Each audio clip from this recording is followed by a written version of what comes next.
I've been meaning to film this video for quite some time, and I'm finally sitting down to actually tell you about my Chicago Marathon race weekend experience. It's just a recap and tell you all about kind of everything. So I entered the ballot for the Chicago Marathon and I didn't expect to get in, but I did. I had an email the day before for Berlin Marathon. I didn't get a place for that. And then the following day I had an email saying I got into Chicago, and that was very exciting because I just didn't expect to actually get in. But once I did, I thought I just have to do it despite it being far away, and I know it's going to be very expensive. But if I don't do it, I might never get a place again. So I just had to do it. So I flew out on a Friday. The race is on Sunday, so I flew out on Friday. So I took a flight from London, and then I actually flew out to Iceland, and then had a connecting flight to Chicago because it was cheaper at the time. I think I saved about almost £200 just not taking a direct flight.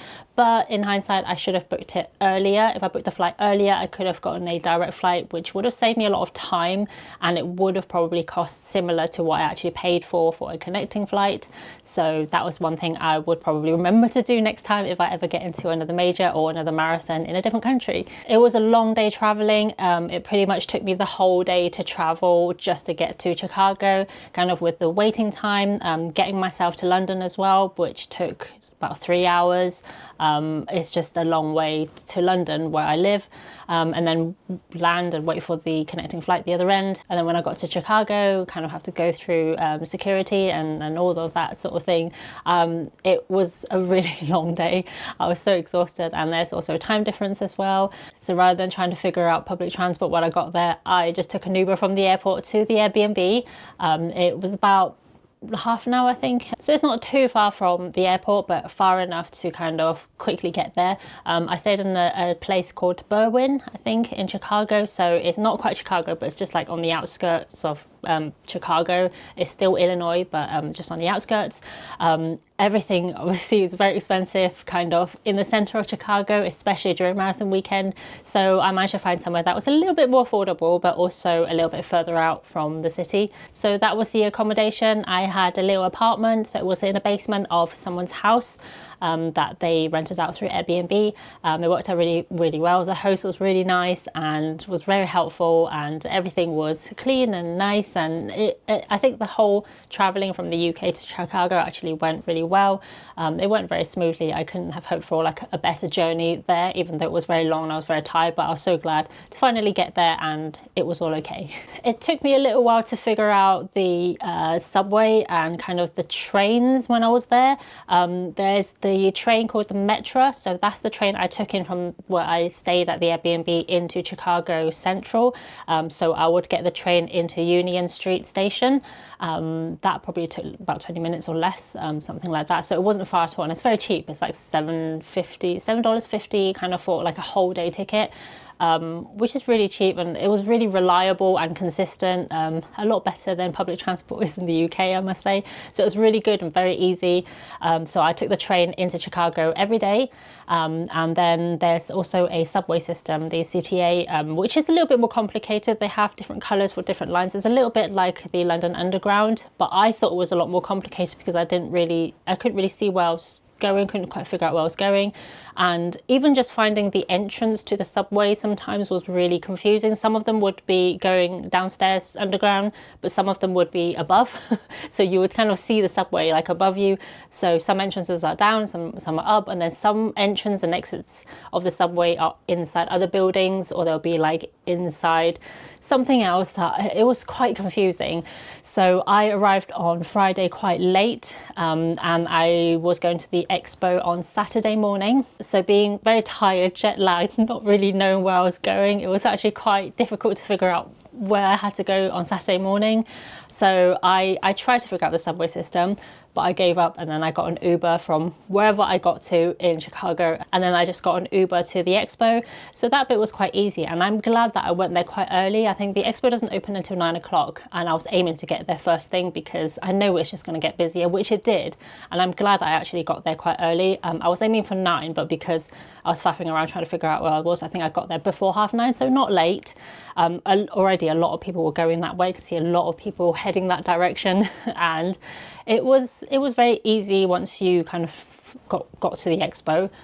There wasn't a lot of queuing because I think I went there quite early, so I kind of got straight in. I mean, there's a lot of walking kind of in the building, but once you're in, there's not a lot of queuing, and I managed to pick up my number and had a look around the expo. And there were a lot of places that I wanted to kind of take pictures or have a look at closely.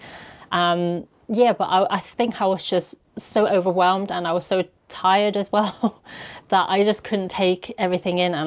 And it was the day before the marathon, so I didn't want to overdo it the day before. And by that point, I've already walked about 10,000 steps just getting to the expo and getting lost and walking back and forth. So I kind of wanted to be off my feet, so I didn't actually stay at the expo for very long. I did try on some clothes when I was at the expo, but it was a bit disappointing because I felt like the expo opened on Thursday, so Thursday, Friday, Saturday, and yeah, I think that those are the days that the expo will be open. So obviously the earlier you got there, the more stuff there is. But by the time I got there was Saturday, which is the last day, a lot of things were sold out, and I was quite disappointed when a lot of the sizes I wanted, or a lot of the women's stuff that I was excited to look at, kind of just sold out. And yeah, I guess they can't overstock everything and every sizes, which I get. So I ended up getting this one, which is actually men's size, like an extra small men's size top, because I wanted something to kind of remember the experience. The jacket for this year is purple, which is this kind of purple. I really liked it. It looked really good, but it was $125, and they didn't have any of the women's sizes left. And I think the only ones were men's size, but even then they were kind of sold out, and the only sizes left were like bigger sizes. So I couldn't convince myself to spend $125 on something that doesn't fit. But I did get this one in the end. I don't know, I don't think this one is as popular, but it's the purple. It's like the perfect shade of purple that I really like, and so I thought I'll just get something. We also got a t-shirt as well from when we picked up our bibs, so yeah, that was really nice. When I saw it on Instagram, I thought it was a white t-shirt, but it's actually kind of like an off-white. It's a little bit like a grey white colour, so it's not quite white as I thought, because I thought it would just get really dirty. So yeah, it was really good. It's really nice, and it feels so light, so comfortable to run in, so I was really happy with that. They do give you an option to exchange a size if you wanted, and if they have the sizes available, so I thought that was really good. So obviously sizes fit everyone differently, so if you tried it on, then you could swap it for a different size if they had a different size there. So talking about being really tired, I was actually really jet lagged while I was there. Even until the day I left Chicago, I was still jet lagged. So I was very tired very early on, because they are behind. They're 6 hours behind the UK. So even by the time it was 6 o'clock in the evening in Chicago, it would have been midnight in the UK. So I was really tired. So every evening I was pretty much just getting back to the Airbnb quite early, getting something to eat, and then going to sleep. So, and then I would wake up about 2-3 o'clock Chicago time, because it would be about 8-9 o'clock in the UK in the morning. So yeah, everything was a bit shifted and very jet lagged, but it kind of worked in my favor that it was okay for me to go to bed early and get up early.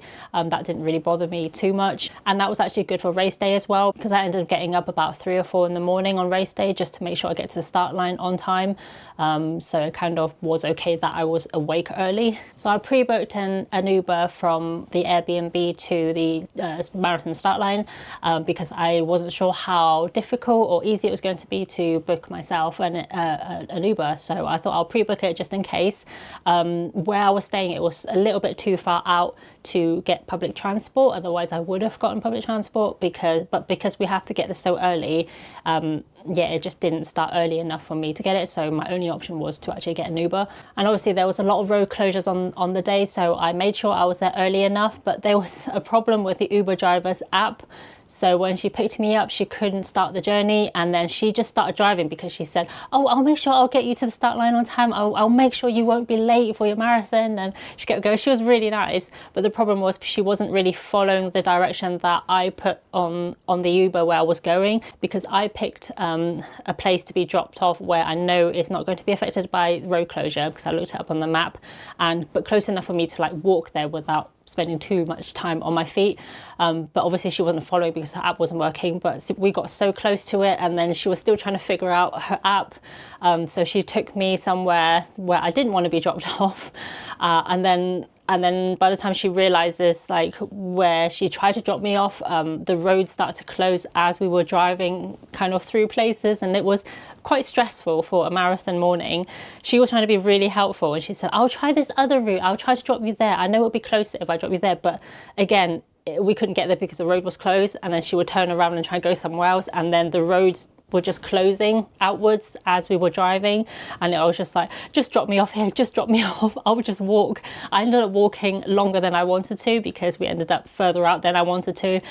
But I know she was just trying to be helpful, but it caused me a lot of stress. But I got there in the end. I got there in time and it was all good. So I was in the last and slowest corral. I was in corral N and wave 3, so which is the last group of people to cross the finish line because I'm so slow. So it's meant to start at 8:35 in the morning. So we got everything that we needed to do, but by the time we actually crossed the start line, it was closer to 9 o'clock or just after, because there was loads of people and loads of different corrals and waves, and then they moved each group kind of as the time started, and yeah, just the whole thing was a bit slow, and it was really cold in the morning as well. I could see everyone having goosebumps and everyone was shivering, including myself. I was just there shivering, waiting to start, and I had no idea how far I was from the start line. There was nothing we could do. We were just waiting, like shuffling forwards and then jumping and trying to keep warm, and it was windy and it was just so cold. Luckily it wasn't raining, it was quite sunny actually in the morning, so that was really good. But it just took a lot longer to actually get to the start line than we thought, and because I didn't know where the start line was, I took off my layer that I was going to give to charity a little bit too soon. I took it way earlier than I should have, and I was just shivering for probably about 40 minutes or more, just like before we actually started running. And obviously by then your body's already cooled down so much, it felt quite stiff to start running and kind of trying to get your heart rate up. So yeah, that was like the first challenge of the marathon. But once we started moving, it was really good. The crowd was amazing. It was so exciting. It almost felt so surreal to be there and actually running it. And then you kind of forget about all the stress and all the tiredness and everything from before the point of getting to the start line. It was just an amazing feeling. And then you start running and then you see all these tall buildings, and just being in that moment was really, really special. And even to this day, I kind of still remember like how special and once in a lifetime feeling it was to be running the Chicago Marathon. The whole marathon was pretty much flat the whole way. We had support and the crowd was just so much fun and they were just so great. And I just think about how nice of all these people to come out and cheer for us. It was just so memorable. And I remember running through Chinatown as well. They had kind of the lions, and then they had just loads of people and loads of support. And it was just really, really incredible. Once we started running, it was getting a bit warm, and then towards kind of midday-ish, the sun was coming out and it was actually getting really hot. I had a soft flask with me. I finished that and I had electrolyte in that one, so I needed water throughout, and I think I topped up my soft flask about 4 or 5 times, and I really needed it. Every time I saw water, I was just like, I need water. But I think I struggled a little bit not taking on more electrolyte or just more sodium. I think at that point salt sticks would have been really good because I was just filling up my soft flask, but there was nothing other than water. And because I felt so warm and I was sweating, I felt kind of like, I don't know, I was very dehydrated in a way, even though I was drinking water. So I think next time I would definitely take some salt sticks or some more electrolyte with me. But yeah, I just was so thirsty. It was kind of a lot warmer than I thought it would be. And then we got to the last incline that everyone talks about, the hill, the steep hill. And hearing people say that before, I was a little bit worried because it's right at the end of the marathon when you're really tired. So when I got there thinking, oh no, this is the hill, this is it, I might have to crawl up it. But when I got there, I just looked at it and thought, that's fine. I mean, it wasn't that steep. You can see, it's almost like when you go over a bridge and it slightly inclines up to the middle of a bridge and it goes back down. It's kind of like that. It wasn't even a hill, or it wasn't even that steep. I mean, I don't know. I think in my head, I thought it was going to be very steep and I would be slowly walking up it, but I kind of jogged over it and thought, oh, that wasn't actually that bad. But I think it's also because the adrenaline, thinking I'm going to finish and I'm going to get a PB, and I was nearing the finish line, it kind of just pushed me over that hill without any problems. And it wasn't that long. It was probably like 400 meters, if that. It wasn't as big a hill as some people say kind of make it out to be. And then I finally crossed the finish line. I was so happy. I still can't believe kind of how well the whole marathon went. Even when I crossed the finish line, I was glad to cross the finish line. I was so happy to get the medal. I was also so happy to get some water. They were handing out kind of free beer. They were shouting free beer, free beer. So I had one of that as soon as I crossed the finish line. I didn't drink it all because I think I was just dehydrated, and yeah, the weather was getting worse. It was getting windy, really windy towards the end, and it was getting very grey as well by the time I finished. And yeah, I kind of just wanted to sit down somewhere or stop and just take it all in. So then I went to pick up my bag and try to figure out how to get to mile 27. I've been hearing about this thing after the marathon that you can go to mile 27. There's going to be stalls, there's going to be lots going on. You should definitely go there. But from the finish line, it wasn't obvious where it was. I think I walked back and forth quite a bit trying to figure out where this mile 27 was, and by that point my feet were already so tired and I kind of just wanted to sit down. I almost gave up not looking for this mile 27 because I couldn't see any signs. I think at the start there were some signs pointing, and then the signs disappeared and I just couldn't find it. And because I'm quite slow, by the time I finished, not many people were heading that way, so it's not like I could follow a crowd to go to the same place.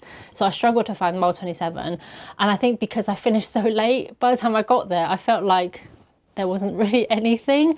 I was like, oh, what's this? This is empty, people packing up, and the cloud was getting grayer, and it looks like, and it started drizzling, and I was like, oh, what is this, mile 27? This is it. I had a little voucher to get another free beer, so I went to get that. I think there was a place where you could get your finish time engraved onto your at the back of your medal, but by the time I got there, they've closed and all left, and I'm like, oh, this mile 27, maybe if you run a 3-hour marathon, or if you were in the earlier corrals or waves, maybe a lot more would have happened at this mile 27. But by the time I got there, it was very disappointing. I was like, there's nothing here. Then there's the Nike store on Michigan Avenue where you can buy finishers goods and clothes and merchandise and things like that. But I didn't know about it until I kind of got back to the Airbnb and started looking up things a little bit more. I kind of didn't go until the day after, which is the Monday, which I was going to explore Chicago anyway. So I went there. I think they didn't open until 10, so I aimed to get there for 10. But when I got there, there was a queue that came out. Before I even got off the bus, I saw a queue out the door. Went around the corner of the big store. It was really big. Went around the corner, so I followed the queue to try and join the back of the queue, and it didn't just go around the corner, it went around another corner. The queue was so long. I think I queued about 45 minutes, and it was so cold. But yeah, it kind of moved quite quickly in a way, considering how long the queue was. But I feel like I didn't want to miss out and not go. I really wanted to go in and have a look. But again, by the time I got in there and queued, a lot of the stuff were out of stock. The finisher's jacket with the purple on the side, they were all gone. If they had the black ones, that all black finisher's jacket, they had some of, I think the smaller size was probably a small, medium. I think they were selling so quickly, everyone was buying them like really quickly. They were $125, and again, if they had the purple one, maybe, but they had the all black one left and not quite the right size, and they had a finisher's top a bit like this, just a different color, but it actually said finisher on the side and the back. I didn't really like the color but I thought it says finisher on it, and it's kind of like something you might not get if you don't get it now. Like it's like a once in a lifetime thing, and I thought I'll just try it on. Despite the color, I thought I'm just going to try it on, so I picked out the extra small and the small just to try it on. And then I was thinking maybe the small would fit me better normally because I'm a size small. I tried it on, it was too big, and I tried on the extra small and it was still really big. It looked really baggy in the wrong places. That was $75, I think. I just couldn't justify paying something that just didn't fit me well, and yeah, I didn't like the colour or anything, so I ended up not buying anything that said finisher on it. So for the rest of the day, I was a tourist in Chicago. I walked around, I had some food, I took in as much as I can and just walked around, and the weather was really nice, and I just took it all in and I really enjoyed it. I also had the next day, Tuesday, before heading back to the UK, but it was raining loads on Tuesday morning, so I was dragging my suitcase around, going around Chicago trying to explore a bit more, but the weather was so horrible. But I went to see a lot of the touristy things, because I've never been to Chicago before. It's the first time, so I wanted to see enough to then go back to say that I visited Chicago, not just run the marathon. So I did that and I really enjoyed it. The whole experience was so memorable. I loved every moment of it, even though, like I said, it was tiring and it was stressful with the travels, and because I went by myself, so obviously I had to focus and know where I'm going at all times, and I just everything was like me doing it and remembering things and planning, but it all worked out so well. And I really enjoyed it. I really thoroughly enjoyed it. And if I were to go back and do it all again, I would happily do it again. And after I came back from the trip, I was just thinking about it every day, and I kind of wish I could go back and do it all again. So that was definitely a very positive experience. I've not entered to run the Chicago again because I feel like that's one thing I ticked off. It's potentially something I would try to run again in the future because it was so well organized. The whole experience was so good. I would really recommend any of you interested in running marathons or thinking about running Chicago is a lifetime experience, and I would definitely recommend it. A lot of people say the Chicago Marathon is so good compared to some of the majors. It's definitely not disappointed me. It's so good. Just everything about it was so good. So hopefully you found my recap interesting, and let me know if you are thinking about running Chicago Marathon, or if you did run the marathon last year and we just didn't see each other. Hopefully you've enjoyed it, and yeah, just me going through the experience, just remembering all of the details while talking about it. Oh, it's just such a nice feeling. But yeah, hopefully you found it somewhat enjoyable. Thank you so much for watching. Thank you for everyone for your support throughout my training and leading up to Chicago Marathon, and even now with all my kind of training and other races and runs that I have planned. So thank you so much for everyone, and all of you who talk to me in the comments and on Instagram. I really enjoy it. So thank you. My name is Uni. I will see you on my next video. Thanks for watching. Bye.